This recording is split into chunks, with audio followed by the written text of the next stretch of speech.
Bom dia, boa tarde, boa noite. Eu sou o professor Girelli, sou professor de Química aqui no Évora Vestibulares e meu motivo de estar aqui é para mostrar aqui, fazer algumas questões, revisar alguns assuntos importantes para a sua prova da UEMS de 2023 com base nas questões da prova de 2022.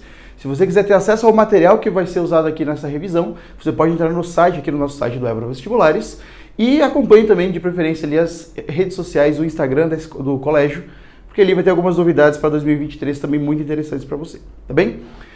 Certinho, então, começando aqui já, a prova da UEMS, né, a gente sabe que não teve muitas provas, não teve um padrão muito, assim, consolidado a respeito da prova, porque não teve uma série de provas muito grandes para a gente poder analisar esse padrão, né? Então, eu vou resolver as questões aqui e com base nisso eu vou puxar algumas semelhanças aí com as outras provas da própria FAPEC, tá certo? Vamos começar aqui então com a questão número 41. Questão número 41 diz o seguinte: as águas dos oceanos ao redor do mundo armazenam cerca de 20 milhões de toneladas de ouro. Bastante coisa. Infelizmente, a concentração está na ordem de partes por trilhão, o que torna a busca uma tarefa extremamente difícil. E em 1990, pesquisadores descobriram que existe cerca de 1 grama de ouro em cada 100 milhões de toneladas de água do mar. Com base nessas informações, é correto afirmar que a concentração em quantidade de matéria de ouro no mar é aproximadamente... E ele pede ali a concentração em mol por litro. Então isso aqui é uma questão clássica de concentração de soluções. Esse é o assunto que você teria que estar dominando aqui. Mas ele também passa alguns dados ali. Ele passa a massa atômica do ouro, né? 197U. Vou fazer uma adaptação nessa unidade de medida, inclusive. E ele pede a densidade da água do mar, que é de 1 grama por centímetro cúbico. Então ele também trabalha com densidade. Ele não trabalha apenas com grandezas químicas, né, como massa atômica, massa molar, etc. Mas ele também trabalha com outras unidades de medida, outras grandezas também. Tá certo? Então vamos lá. Ele falou que tem 1 grama de ouro a cada 100 milhões de toneladas de água do mar. Então nós temos a relação aqui, ó, entre gramas de ouro e toneladas de água do mar. O que a questão quer que você faça? Ele não quer gramas por toneladas. Ele quer mol por litro. Então eu vou ter algumas tarefas para fazer aqui, tá? Primeira tarefa é transformar esse grama em mol. E a segunda tarefa é transformar essa tonelada em litro. Só que tonelada é uma unidade de massa, né?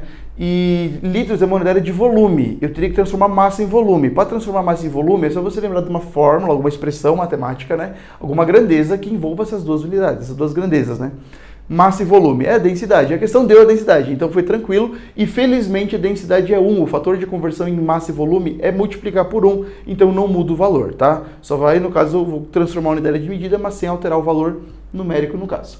De transformar gramas para mol é tranquilo, porque gramas para mol é só usar a massa molar, que também tem essas duas unidades simultaneamente, gramas e mol. E a questão deu essa massa molar para nós. Falou que a massa molar do ouro é 197U. Só que eu posso expressar essa massa atômica do ouro aqui, ó, em massa molar. 197U é a mesma coisa, é equivalente a, na verdade, a 197 gramas a cada 1 mol, beleza? Só que a questão falou que naquela grande quantidade de água do mar, nós temos apenas 1 grama, né? Então vai ser bem menos do que 1 mol. Vou ter que fazer a divisão aqui para chegar nesse valor. Isso aqui vai dar um valor X bonitinho, beleza?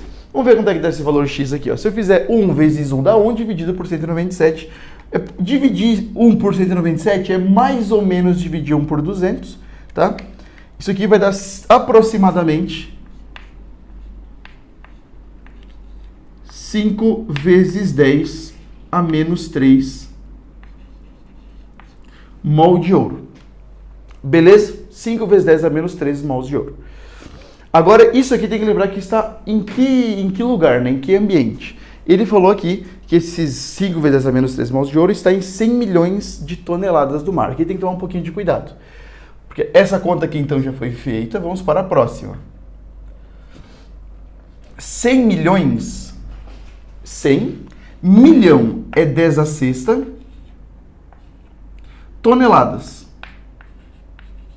Beleza? Só que lembra que eu tenho que passar essas toneladas para litros. Então eu vou fazer o seguinte, eu vou passar essas toneladas para quilogramas. Você já vai entender o porquê que eu vou estar fazendo isso. Toneladas é 10 a... Uma tonelada, né? É 10 a terceira quilogramas. São 1000 quilogramas, né? Então vai ser 100 milhões e ainda vezes 10 a terceira. 100 milhões e ainda vezes 10 a terceira. só que agora vai dar em quilogramas. Por que seria interessante passar de toneladas para quilogramas? Porque quilogramas e litro é uma unidade correspondente a gramas por ml, né? A gente sabe que ele deu ali a densidade da água, do mar, né? Densidade igual a 1 grama por centímetro cúbico. Centímetro cúbico é a mesma coisa que mililitro. Se eu pego 1000 gramas, mas também para compensar pego 1000 ml, 1000 gramas é 1 quilograma. 1000 ml é 1 litro. Então eu posso expressar esse mesmo valor 1, só que em outras unidades. Então a densidade da água do mar eu posso escrever como 1 quilograma por litro de água do mar. Ou seja, 1 quilograma e 1 litro de água do mar é uma equivalência aqui, né? Só que em unidades de medida diferentes. Então eu poderia simplesmente chegar aqui e apagar esse quilogramas aqui e colocar litros. Então esse aqui é o volume que eu tenho, né? Então quilogramas, que é a mesma coisa que litros aqui nessa unidade. Já que a proporção é 1 para 1, né? Se fosse 2, aí seria diferente, né? Seria 2 quilogramas para 1 litro. E teria que fazer uma conversão ali usando o fator 2. Certo. Agora a gente tem aqui a quantidade em mol e a quantidade em litros. Agora eu vou poder calcular a concentração no final das contas. Então aqui é a nossa última parte da conta aqui, ó. Eu tenho 5 vezes 10 a menos 3, aproximadamente, mol de ouro, presentes em, ó, dá pra brincar, 100 é 10 ao quadrado, 10 a sexta e 10 a terceira. 10 a sexta e 10 a terceira dá 10 a nona. Porque é multiplicação de mesma base, somos expoentes. E esse 100 aqui é 10 ao quadrado. Então, esse 10 a nona ainda pode somar com o 2 e 10 ao quadrado. E pode ficar 10 a 11. Então, eu vou ter aqui 10 a 11 litros de água do mar. Fechou? Maravilha. Agora ele quer saber o quê? Ele quer saber a concentração em mol por litro. Eu vou colocar aqui então um valor x para descobrir a quantidade em mol que eu tenho. X' só para diferenciar. Presentes aqui em 1 litro de solução. Beleza? Agora faz a multiplicação cruzada. 1 vezes 5 vezes 10 a menos 3. E divide por 10 elevado a 11. Isso aqui vai dar 5 vezes 10 a menos 14. 5 vezes 10 a menos 14. Ou a questão, se você for ver as alternativas, ele está dando tudo em função de 50, né? 50 vezes 10 alguma coisa. Então eu teria que fazer o quê? Transformar esse 5 em 50. De 5 para 50 o número aumenta, não aumentaria? De 5 para 50. 50 é maior que 5. Então se o número vai aumentar, para compensar, eu diminuo o expoente. Então de 10 a menos 14 vai para 10 a menos 15, né? Ou 50 vezes 10 a menos 15 mol. Como isso aqui está em 1 litro, né, de solução que eu calculei aqui agora, eu posso então, portanto,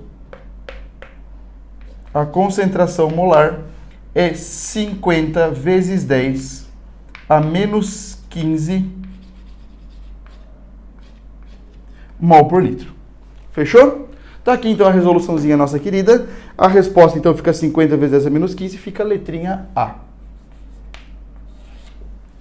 E vamos para a nossa próxima questão. Questão número 42, então. O Prêmio Nobel de Química de 2021 foi para o alemão Benjamin List e para o norte-americano David Macmillan, pelo desenvolvimento de uma nova ferramenta de construção de moléculas, a organocatálise assimétrica. Essa palavra assimétrica ela é muito familiarizada aqui na química orgânica, tá? E o motivo eu vou te explicar por quê.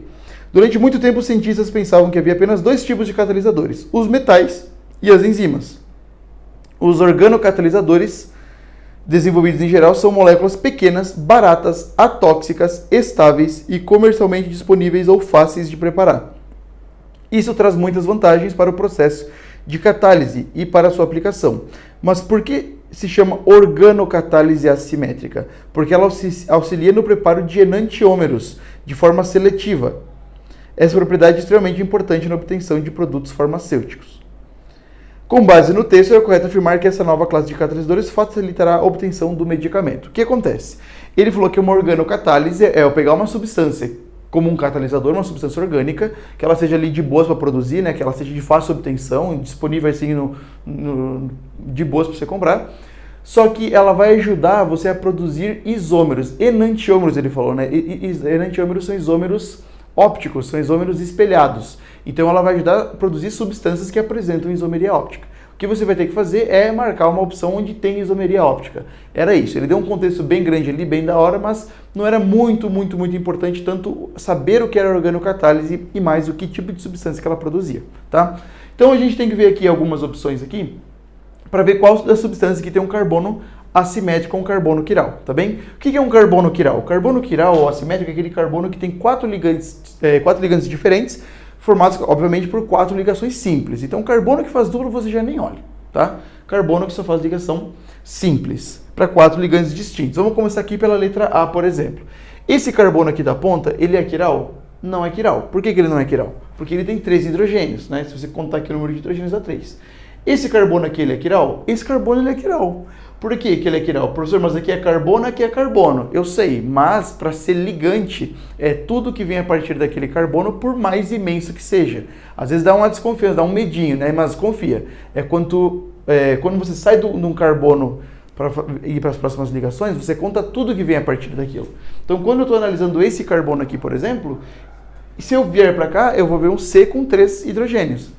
Se eu vier para cá, eu vou ver um C também, mas ele não tem 3 hidrogênios, ele tem 2 oxigênios e um hidrogênio. Se eu subir, eu encontro um carbono que faz dupla com outro. Então, assim, todo esse ligante de cima aqui, ó, é uma coisa só, tudo isso aqui é um ligante, tudo isso aqui é um ligante e ainda tem escondido um hidrogênio. Então, esse carbono aqui, ele tem sim um carbono quiral. Esse carbono aqui, ele tem uma quiralidade. E se você olhar nas outras opções aqui, você não vai encontrar. Os carbonos do benzeno você já nem olha, porque carbono do benzeno, esse círculo significa que tem duplas e simples alternadas.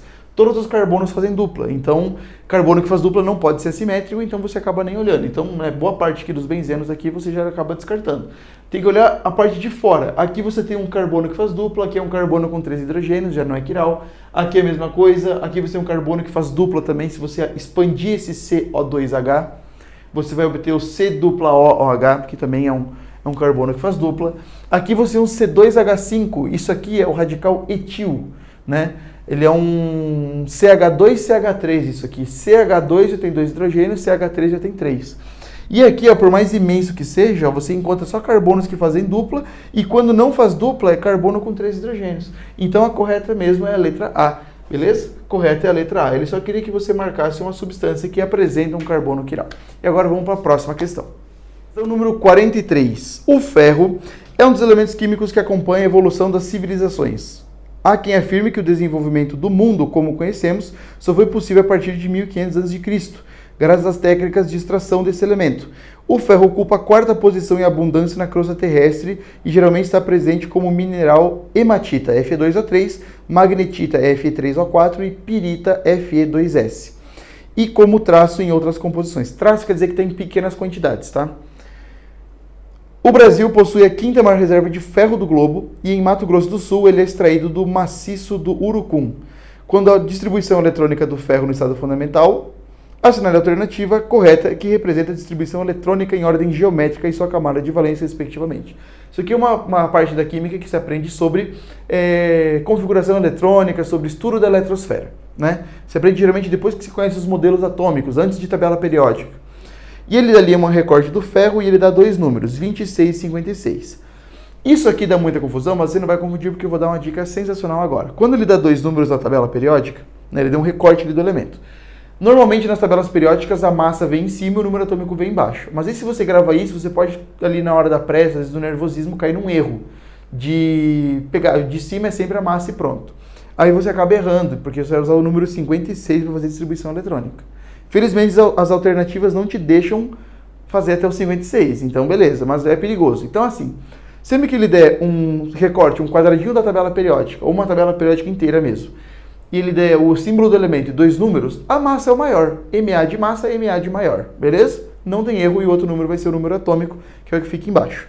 A menos que seja uma tabela super elaborada, né, que dele mostra o número de nêutrons, distribuição eletrônica ali mesmo, né? Eu já tive uma e era assim, era muito número, chegava a ser meio que poluído demais, até de tanta informação que tinha. E ele quer o quê? Então, a distribuição eletrônica em ordem geométrica. O que acontece? Quando nós aprendemos a fazer distribuição eletrônica lá naquele diagrama dos níveis de energia, se aprende a fazer seguindo aquelas setinhas em diagonais, lá naquele diagrama, o famoso diagrama de Linus Pauling, né? que acontece? Em ordem geométrica é um pouquinho diferente. Eu recomendo você fazer ela na ordem que você aprendeu, fazer lá na ordem dos níveis de energia, de acordo com o diagrama, e depois você vai separar em ordem de camadas. Separar a distribuição eletrônica por camadas é fazer a ordem geométrica. E depois ele pede a camada de valência e também fica super visível. No caso ali, o ferro tem dois números, 56 e 26. O número atômico é aquele que se usa para fazer a distribuição eletrônica. Ô professor, mas eu ouvi dizer que número atômico é número de prótons e não número de elétrons. Por que você vai fazer distribuição eletrônica usando o número de prótons? Porque ele falou que era ferro, certo? Ferro a gente entende como um átomo neutro, ele não especificou em nenhum momento que é um íon, né, que tem carga mais 2 ou mais 3, por exemplo. Então, se ele é um átomo neutro, significa que o número de prótons e de elétrons é o mesmo. Então, você pode sim usar o número de prótons para fazer a distribuição dos elétrons, já que é o mesmo valor. Tá? Então, vamos fazer aqui a distribuição eletrônica do ferro. Ferro, número atômico 26, a massa não vai ser útil aqui. Tem, fica lá, ó, 1s2, 2s2, 2p6, 3s2, 3p6, 4s2 você já fecha 20. Toda vez que você chega no 4s2 você já contou 20, faltou mais 6. Depois do 4s2 vem o 3d6. Né? Iria o 3d10, mas não cabe 10, senão se eu colocar 3d10 vai até 30.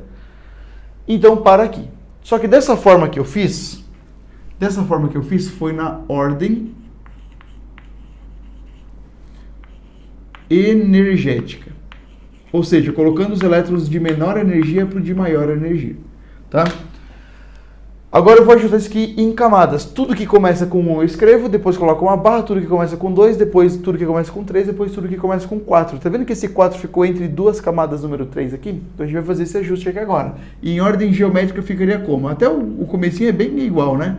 1s2, agora tudo que começa com 2. 2s2 e 2p6. Agora tudo que começa com 3.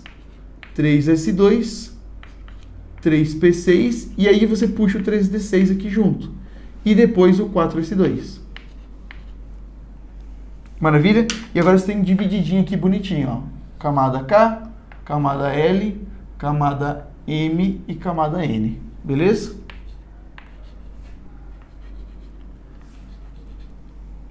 Então você tem que marcar essa alternativa que mostra isso, e agora ele pede qual que é a camada de valência. A camada de valência é a camada mais externa, aquela que tem o maior número quântico principal. Número quântico principal é esse número grande que aparece aqui na frente, ó. Então aqui nós temos 1, 2, 2, 3, 3, 3, 4, então 4 é o maior número, esse aqui vai ser a camada de valência, 4s2. Camada de valência. Certíssimo? Então vamos ver a alternativa que ficou isso aqui. Nós temos então que ficou letra D. Maravilha? Vamos para a próxima agora. Questão número 44, uma questão muito massa, muito simples também, mas de um assunto muito corriqueiro, tá?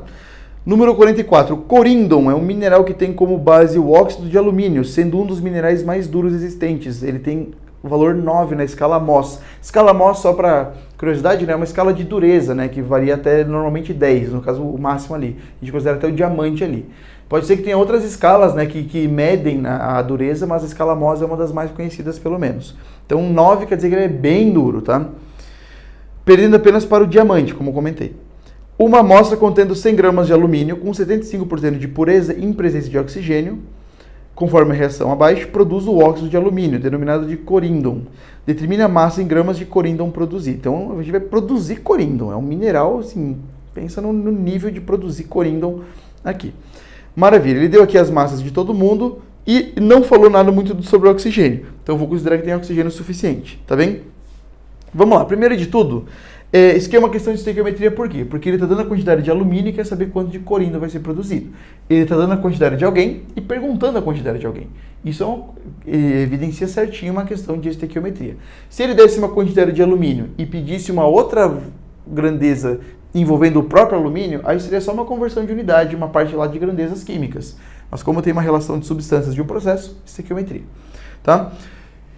O que ele está falando aqui? Ele está dando 100 gramas de alumínio. 100 gramas, não se pega o 100 ainda, você pega o gramas. Ele deu gramas de alumínio. Gramas de alumínio é massa. Então a gente tem uma massa aqui para começar a nossa conta aqui, beleza? Temos uma massinha aqui.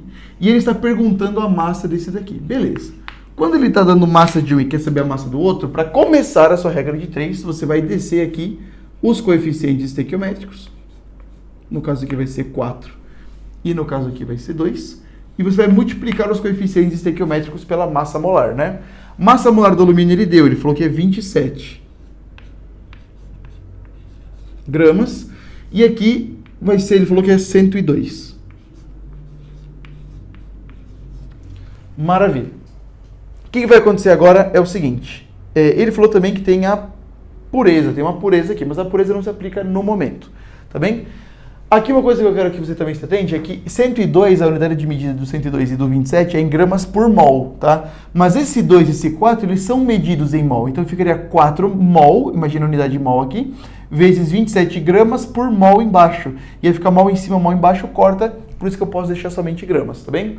Agora ele falou que vai usar 100 gramas de alumínio com 75% de pureza. Pureza você coloca para o reagente na parte de baixo dessa regra de 3, 0,75. E isso aqui vai dar um valor X de coríndon em gramas produzido.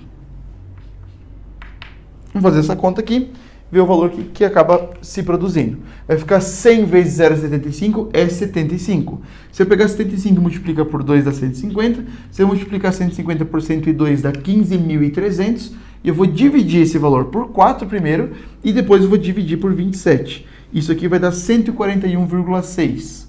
141,6 gramas de Al2O3. Vamos ver as alternativas aqui, o que mostra. 141,6 deu aproximadamente 141,7. Respostinha letra D. Beleza? E agora vamos para a nossa última questão da nossa queridíssima prova da UEMS. Questãozinha número 45. Corantes, sejam eles de origem natural, animais e plantas, ou sintéticos produzidos em laboratório, têm sido usados durante séculos pelo homem. Alguns compostos, como indicado a seguir, são responsáveis por 60 a 70% de todos os pigmentos existentes e possuem a alta estabilidade e cores intensas, o que os tornam muito apreciados em alguns setores das indústrias têxteis, cosméticas e alimentícias. Quando a estrutura do corante abaixo, é a alternativa correta. E ele deu aqui essa estrutura maravilhosa, linda demais, bonitinha, cheia de nitrogênios. Aqui, vamos lá. Letra A. O composto faz parte da classe dos aminoácidos, sendo esses os responsáveis pela promoção da cor na sua estrutura. Para ser um aminoácido, o nome é meio sugestivo. Amino tem que ter a função amina, e nós temos a função amina. E ácido tem que ter a função ácido carboxílico. Aí nessa aqui já está ausente, né? A gente tem aqui um NO2, mas não é um C-OH, não é um ácido carboxílico. Então não funcionaria como um aminoácido. Letra B. A estrutura possui 3 nitrogênios terciários conjugados ao anel aromático. E estes promovem a cor no composto. Beleza? Ele falou que tem 3 nitrogênios terciários. O que é um nitrogênio terciário? É um nitrogênio que se liga a 3 carbonos, tá? Esse nitrogênio aqui, ele está entre 3 carbonos? Sim, esse aqui é um nitrogênio terciário. Esse aqui é um nitrogênio primário, porque ele está ligado diretamente em um carbono. Esse nitrogênio é primário, porque ele está ligado diretamente num carbono. E esse nitrogênio aqui, muito cuidado, porque eu sei que tem 3 ligações, ele parece até um pouco com esse, mas ele é um nitrogênio primário também, porque ele está ligado diretamente só nesse carbono. Aqui não são carbonos, né? Então não tem nada a ver, a afirmativa está falsa aqui. Letra C, o que caracteriza esse composto como corante é a presença de grupos aromáticos. A ideia de ter grupos aromáticos, o nome de uma vez já sugeria, que era porque tinha um cheiro muito característico muitas vezes, né? Hoje nem sempre tem um cheiro muito característico, então a gente entende que compostos aromáticos é o que tem um anel aromático aqui. Só que não é a ideia de ter os anéis aromáticos ali e a presença dessa coloração que ele está falando. Letra D. A estrutura é um sistema conjugado entre anéis aromáticos e 3 grupos nitros. Então, o que é um grupo nitro? O grupo nitro é o grupo NO2. Aqui só tem um grupo nitro. Isso aqui é uma imina e isso aqui é uma amina terciária. Nós temos apenas um grupo nitro. Então, não funciona também. E agora nós ficamos com a letra correta aqui. É uma questão bem mais de eliminação, eu diria, mas se você tiver o domínio desses conceitinhos, dá para fazer ela também tranquila, tá? Mas ela tem muito uma aplicação um pouco diferente, porque saber o que produz a cor tem muito a ver com o que eu vou falar agora na letra E, tá? A molécula possui todos os nitrogênios na posição para, o que aumenta a conjugação do sistema e promove a cor. O que acontece? Isso aqui já é um tipo de questão que caiu um sistema parecido na prova do Enem. O que faz as coisas serem coloridas? Eu lembro que quando fui fazer, por exemplo, a faculdade de Química ali, a gente tinha aula de Química Orgânica. E Química Orgânica Experimental e Química Inorgânica Experimental sempre falavam para mim que era muito diferente, porque Química Inorgânica era tudo colorido, né? Tinha sal verde-limão, tinha laranja, tinha rosa-choque, tinha tudo que era cor de sal inorgânica. E na Química Orgânica era tudo marrom, amarelo e transparente. Né? E eu fui ver que isso é mentira, né? Por mais que não seja a maioria dos casos, realmente a inorgânica tem mais exemplares de substâncias coloridas, a orgânica não posso falar que também não tenha, mas ela tem menos. Por exemplo, o que faz um tomate ser vermelho, o que faz um pimentão ser amarelo, o que faz um outro material ser verde, isso são tudo as substâncias orgânicas, né? Então, substância orgânica pode ser colorida, mas a restrição aqui, o que faz ela ter uma coloração, é sim um sistema conjugado de ligações sigmas e pis. Né? Quanto maior for o percurso de ligações duplas e simples alternadas ali, maior a chance dessa substância apresentar uma cor mais característica. E aqui está acontecendo exatamente isso. Se eu começar aqui da direita para a esquerda, eu vou ver aqui, ó, dupla simples, dupla simples, dupla simples, dupla simples, dupla simples, dupla simples. Eu tenho uma alternância muito grande por um longo período, quase que pela cadeia toda, de ligações duplas e simples. Então, grava essa informação aqui. O que faz a substância orgânica ser colorida é essa grande alternância, essa conjugação de ligações duplas e simples aqui. E ele falou que os nitrogênios estão em posição para. Sim, os nitrogênios estão em posição para porque ó, nesse anel aromático tem um nitrogênio para a direita e um para a esquerda, aqui também tem um para a direita e um para a esquerda, em lados opostos, né, como a configuração para pede. Se eu trocasse esse nitrogênio para a posição meta, talvez não teria essa alternância. Vamos supor que esse nitrogênio tivesse nesse carbono aqui, ó, esse carbono meta aqui, ó, seria dupla, simples, aí depois simples de novo por nitrogênio. Já não teria mais alternância, teria uma quebra dessa conjugação. Então, estar na posição para ajuda demais esse processo. Resposta correta, letra E. Maravilha? Muito obrigado por você que assistiu até aqui. Mais informações aqui, consulte as nossas redes sociais do Évora Vestibulares. Boa prova para você, concentração, respira e arrebente.